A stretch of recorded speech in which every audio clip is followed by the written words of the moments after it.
I see the little live. Almost Yep. there. I think the Director of Communications would be able to press the right buttons. Again, my apologies. We are streaming live again. Thank you, Danielle.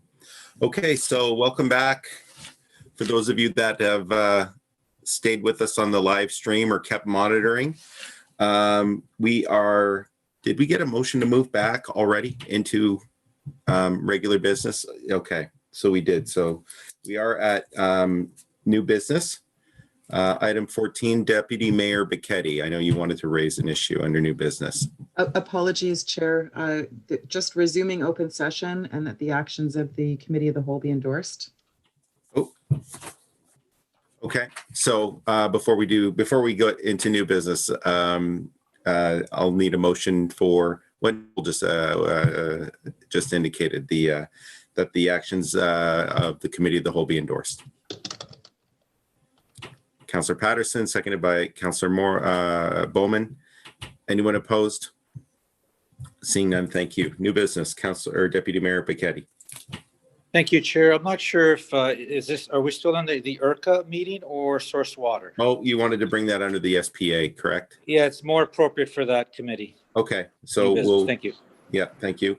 In that case, new business, BD 3820, Bill 229, Protect, Support, and Recover from COVID-19 Act Budget Measures 2020, and proposed changes to the Conservation Authorities Act. On November 5th, board members, the Ontario government released Bill 229, Protect, Support, and Recover from COVID-19 Act Budget Measures 2020, and proposed changes to the Conservation Authorities Act.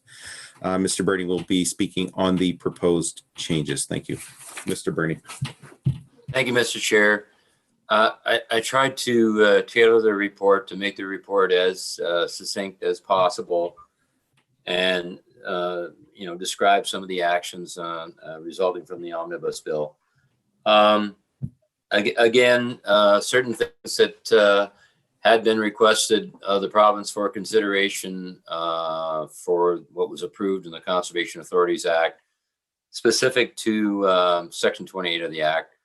Some of those proposals were clawed back and or removed from the Act.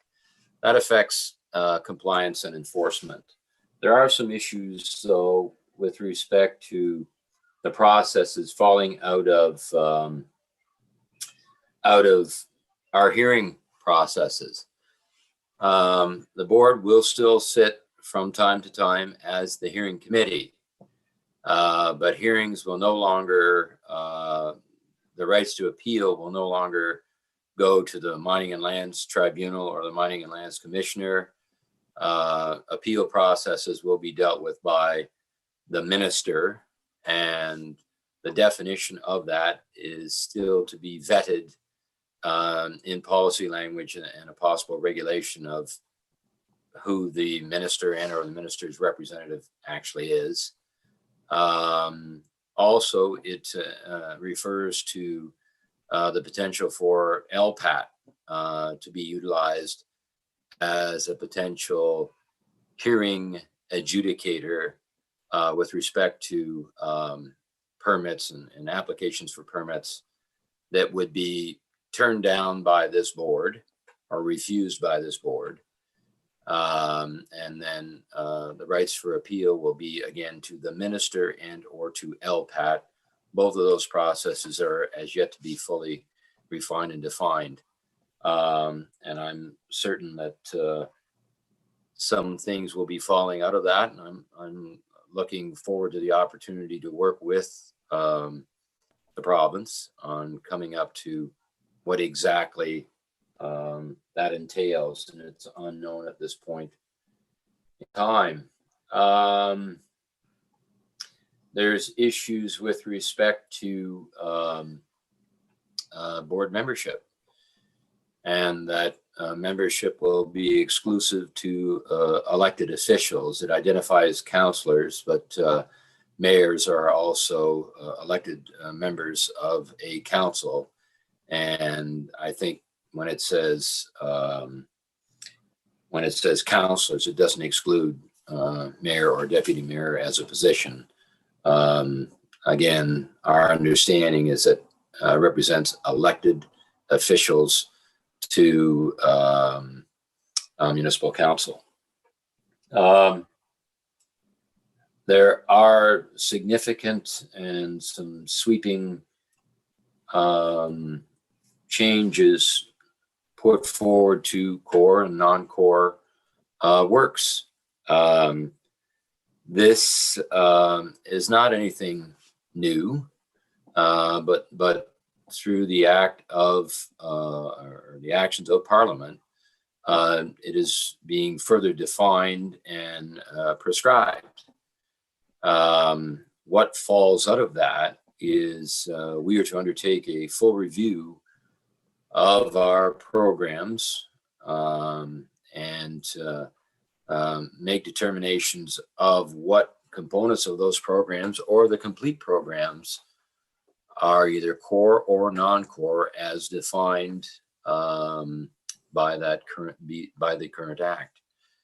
We are then to put forward a transitional plan on moving from the current funding arrangement, which is a levy, to memorandums of understanding or memorandums of agreement with member municipalities on whether or not those programs will continue to be delivered, and those would have to be delivered subject to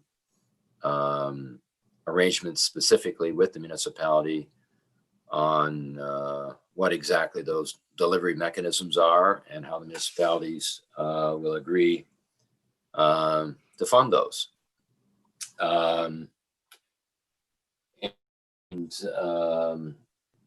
The one most significant concern that staff, is raising right now, it's a very compressed timeline. We're looking at technically our next budget cycle to prepare the transition plan and assess those costs and come to terms with what those memorandums of understanding may look like. And we are hoping to have further discussion with the province with respect to that timeline and what we're exactly looking at for that, because it's a very, very compressed timeline, how that affects our programs, our program delivery, even the cost to come up with the transitional plan. We have to figure out, okay, well, how much time is going to have to be spent on that, what negotiations are required, and where we move forward with drafting up the memorandums of understanding or the memorandums of agreement will take some time as well. So in a nutshell, that's where we're at, Mr. Chair. I'm happy to answer any questions that the board may be wanting to put forward.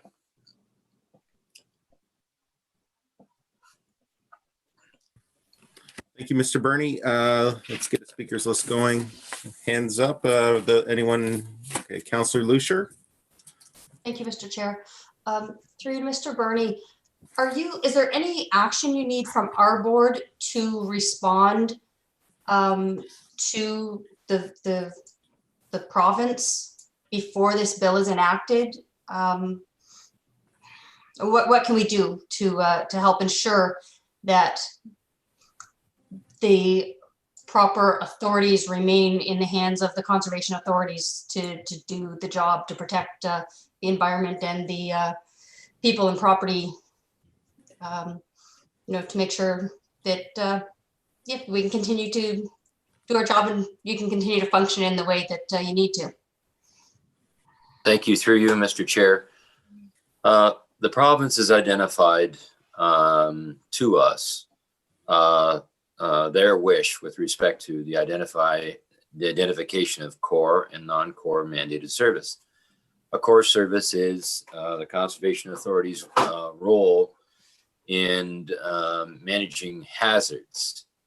There are some changes being put forward to that the Conservation Authority will no longer be identified as a public body through the Planning Act, creating some potential problems with respect to the opportunity to launch an appeal through the planning process. That is a challenge, and We are awaiting some additional instruction and discussion from the province into exactly what that specifically entails. We as a conservation authority have not utilized those appeal mechanisms historically. But when you lose a compliance mechanism like that for consideration, it then gets to be, well, okay, well, they want this, but if we don't do it, it's always carrot and stick in this business. So there is some concern for that, but again, what falls out of that is unknown at this point in time. We received correspondence and suggested resolutions and other information from Conservation Ontario just today. We can pass it along to the board for the board's consideration and the consideration for municipal action should municipal council see fit to act and respond. My job, my role is to report to you what information I've received and identify the direct challenges to you and provide that information for your consideration. Our actions with respect to core mandated duties won't change. Our actions and involvement with respect to non-core mandated programs, there are some challenges locally that we'll have to respond to and address. Education programs, some activities in certain conservation areas, and some other fee-for-service work that has been negotiated locally. But those processes will have to evolve, and we'll have to respond to the provincial instruction with respect to that. But I will provide and I will forward the information from Conservation Ontario to the members as required, Mr. Chair. Thank you, Mr. Burney. Any other questions, board members? Okay. Looking for direction. Move it to be received. Was Councillor Desjardins? We have a seconder. Councillor Sleeman.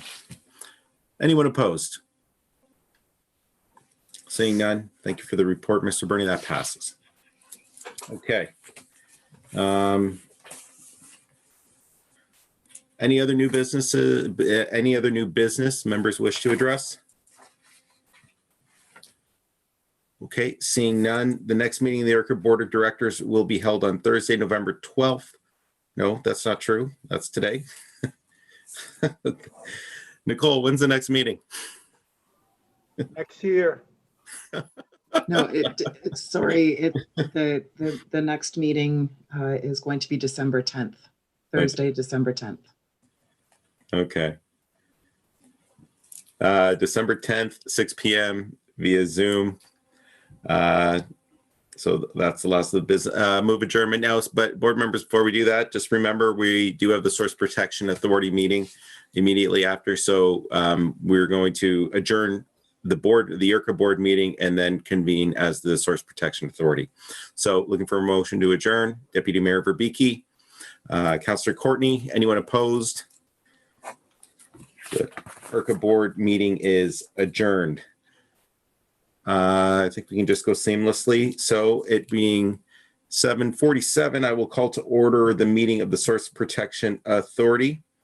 We just went through we didn't do a roll call again, but I'm nearly certain. Nicole, procedurally, I guess I should do the roll. Yes. I believe that everyone that was at the previous meeting is here, and I can reflect that in the minutes. Thank you. Okay. So moving to item 2, declarations of pecuniary interest. Just raise your hand, board members, if there are any conflicts. Seeing none. Thank you. Need a motion now to approve the agenda for today's meeting for the Source Protection Authority. Deputy Mayor Bailey, seconded by Councillor Jobin. Anyone opposed? Seeing none, that passes. Adoption of the minutes. at the meeting of Thursday, September 10th, that the minutes and the recommendations therein be adopted as distributed. Councillor Janice, seconded by Councillor Bowman. Anyone opposed? Seeing none, that passes.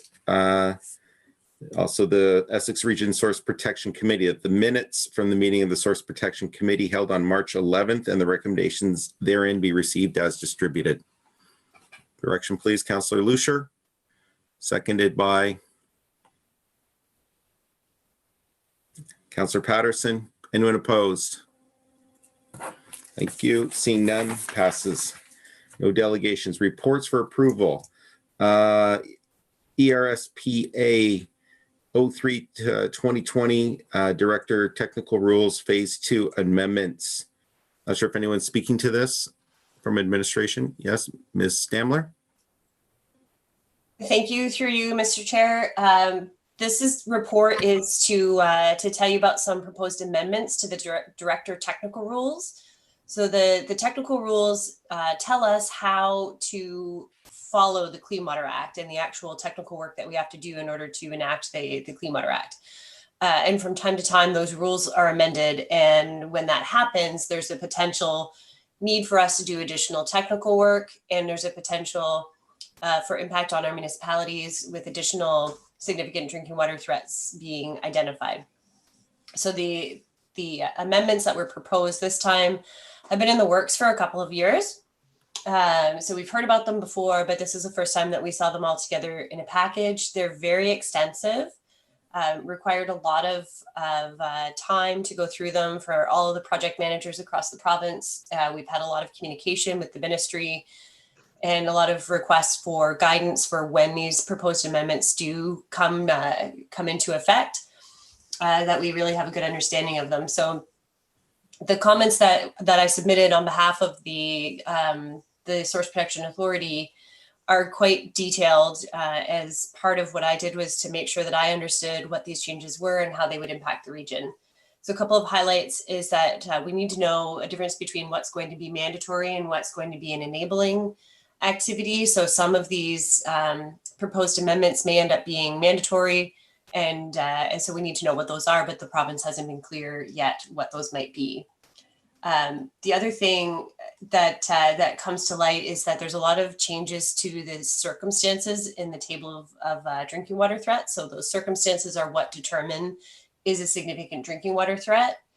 And so there's an increase in number of circumstances, so potential for more threats being identified. And of note is that there are additional threats potentially being identified in Windsor IPZ2, which is a fairly extensive area. So that is something that we may have to address.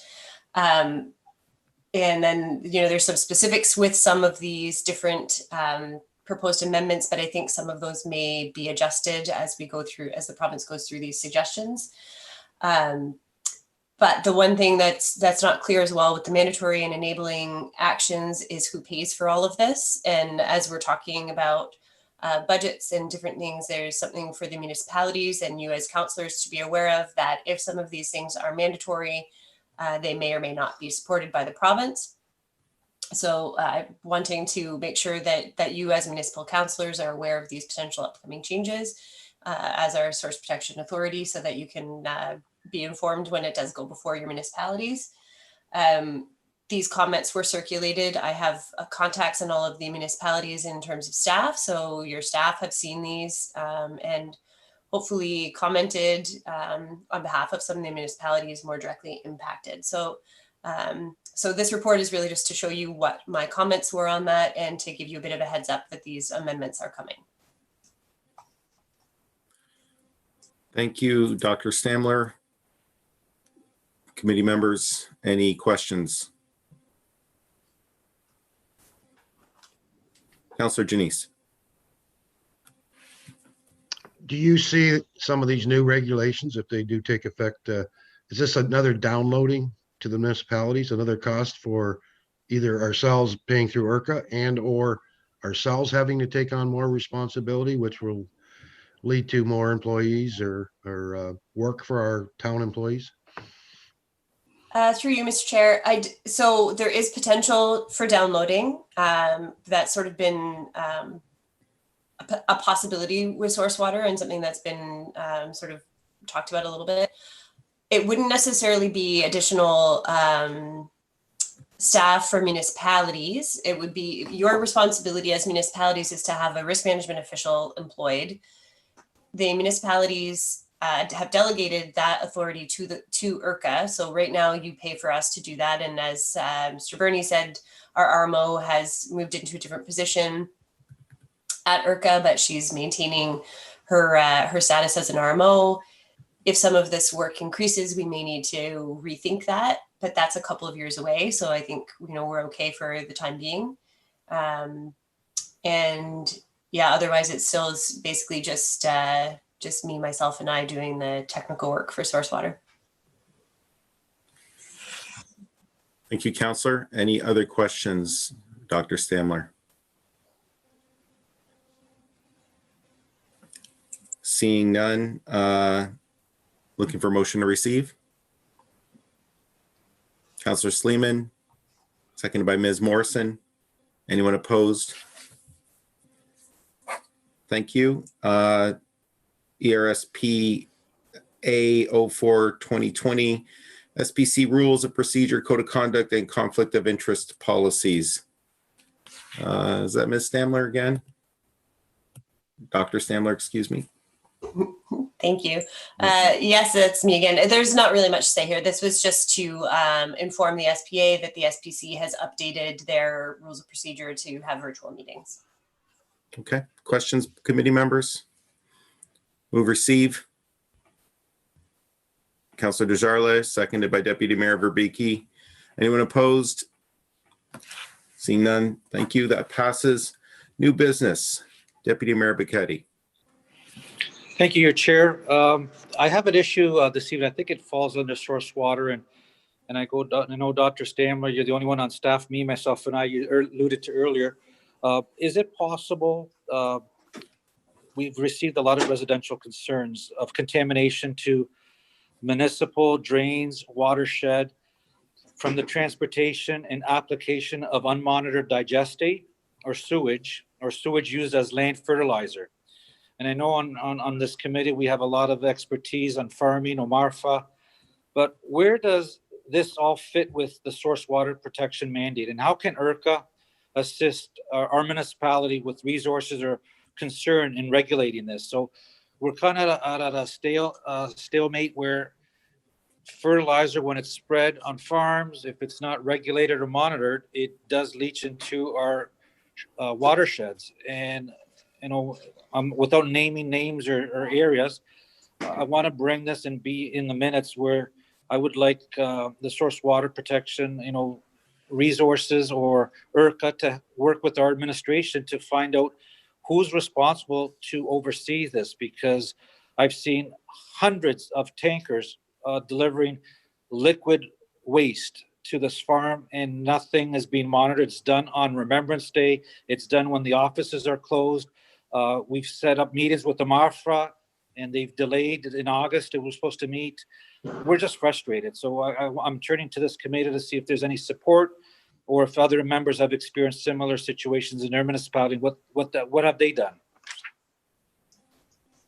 So I can start by saying that unfortunately, source water can't really address this issue. So the way that the Clean Water Act works with the technical rules, and so you have intake protection zones, which are your areas right around a drinking water intake. Then you have your 2-hour time of travel, and then you have your larger areas. And the table of drinking water circumstances uses all these different scores and mathematical magic, as far as I can tell, but they to determine what is a threat in these different areas. And the areas where you're talking about are a long distance away from our drinking water intake. So that means that that particular threat, the application of fertilizer, isn't a threat to our source of drinking water, because it's not making its way in any concentrated manner to our drinking water intake. It certainly is an impact to the environment. but it doesn't fall under the Clean Water Act for those reasons. Now, what we are able to do under certain circumstances is that we can potentially raise it as a local issue if there is a realized problem at the drinking water intake. So we would need to have evidence that activity is causing a contamination at the intake.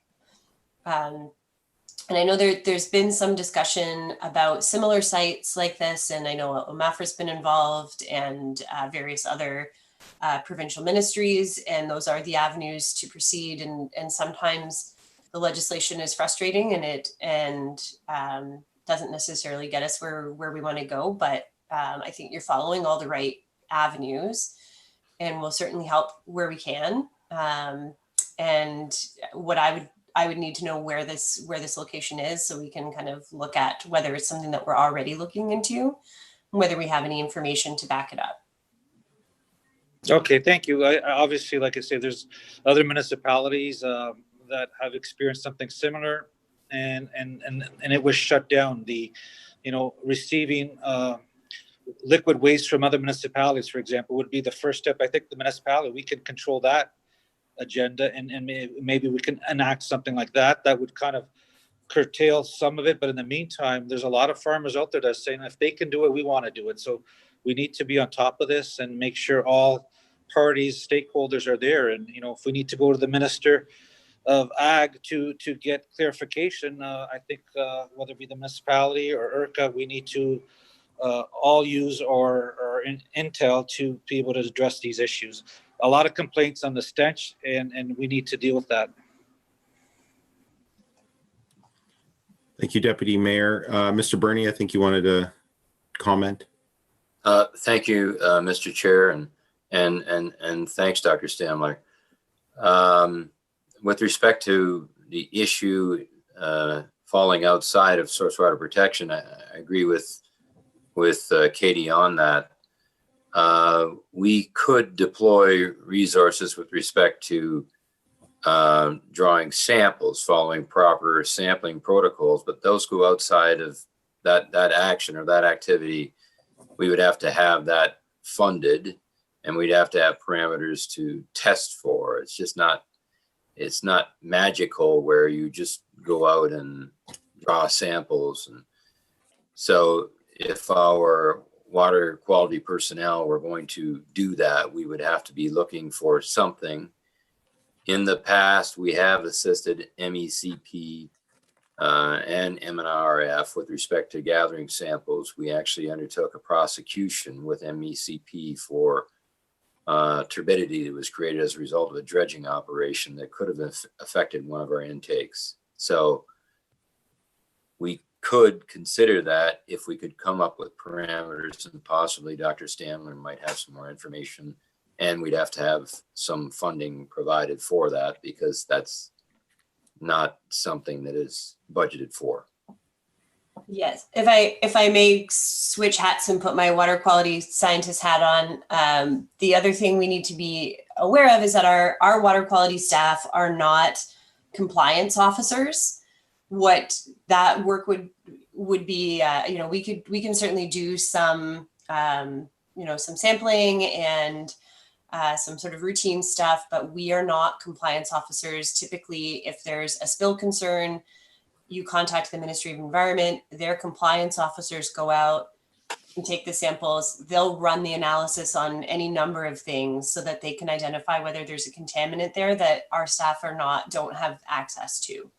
And we wouldn't even know necessarily what to look for. So usually what we do in cases like this is that we can support the Ministry of Environment by providing them, if we've got a nearby sampling location, we can give them our background data for different sampling occurrences that we've done in the past. But when it comes to actual compliance, we have to leave that to the province. Thank you, Dr. Stamler and Mr. Burney. Anything else under new business? Okay, seeing none. Nicole, when is our next meeting? Sorry, Mr. Chair, Marilyn Morris had a question, I think. Oh, Ms. Morrison. Yeah, Sorry. I did. In the corner of my screen. Apologies. That's okay. Just so I understand a little better. I understand that each municipality had to do exactly what we're talking about with regards to areas of influence, areas of impact for source water protection. I know the municipality I came from, we all had to do it. And we had the rings around the areas that you could have nothing. And we dealt with this. We dealt with waste and some of the farmers wanting to put the waste on their fields, and other farmers screaming that they didn't want it anywhere near theirs. So I'm assuming every municipality in the province had to do that, source water protection with the rings and showing where the direct impact is, where the influence is, all of that sort of thing. Yes, through you, Mr. Chair. So I believe where you were before, was it groundwater? Was your drinking water coming from groundwater? Yes. Yeah. So those are called wellhead protection areas. That's right. Yes. WAPAs. Yes. So here, our drinking water comes from surface water. So it comes from Lake St. Clair, from the Detroit Okay. River, and Lake Erie. Okay. So that's Yeah. the difference, because our intakes are far out and they're deep. You don't So have all- as much impact from the actions on the land at our intakes Okay. as you would have at a wellhead. Okay, so all of Essex County is that, okay. Yes, I yeah, didn't we realize only that. have intake protection zones. We don't have wellhead protection areas. Okay, thank you very much. You're welcome. Thank you. Any other questions or comments on this topic? Okay, seeing none. Nicole, I am asking, do we have is the next meeting of the Source Protection Authority scheduled at this point? I believe it is at the call of the chair. And so likely into the new year. I see. Well, there you have it. So having said that, last item, looking for a motion to adjourn. Councillor Vanderdolen, second by Councillor Lucier. Anyone opposed? Seeing none.